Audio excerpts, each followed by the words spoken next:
Okay, we've come to the last topic for this week, and that is services.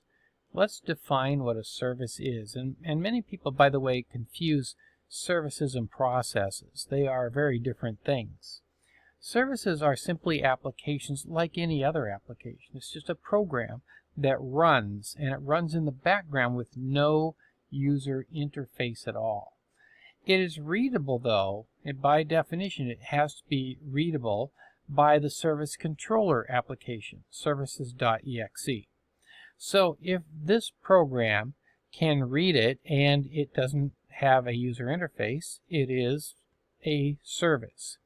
Now, this services.exe controller application will list all of the services in services.msc.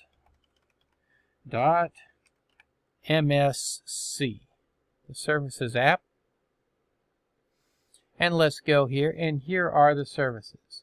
Now you can see over here the name of the service, what it does, and whether it's running or not running.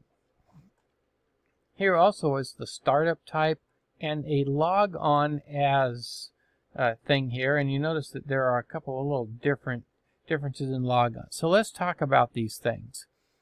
Let's just choose one of them. I like to choose the print spooler because it's sort of representative of a lot of things on the system. So let's find the print spooler. Here it is.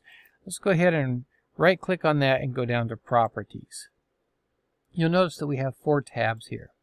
The first tab is the general tab. This describes the service, but more importantly it gives you the startup type. This startup type is automatic. What that means is that as soon as I boot this computer, as soon as I boot to Windows, it will automatically start this process running, or the service, running.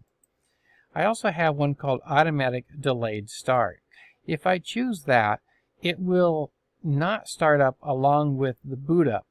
It will wait until all of the automatic services are done starting up, and then it will start loading the automatic delayed starts. Actually, it waits 20 seconds after the last automatic service has started.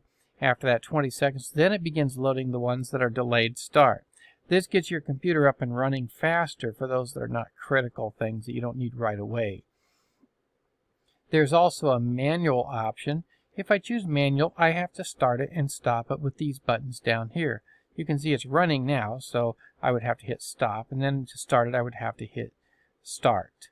Finally, there's the disabled option, startup type, and disabled means it will not start at all. However, be very careful about that. Just because I disable something doesn't mean that Microsoft won't turn it back on again. For example, the Windows Update service, if you turn it off, Microsoft will just turn it right back on again. So Windows has control over these. The system has control over these as well. The next one I want to talk about is this one, dependencies. Here you see this service depends on the following system components. So in other words, these components and services, these are usually services, have to also be installed and running before I can turn on this service. If these are not running, I cannot start up the print spooler. These down here rely on the print spooler. So in other words, I cannot start the fax service unless the print spooler service is also running already. So these are called the dependencies. The next one I want to talk about is the recovery tab.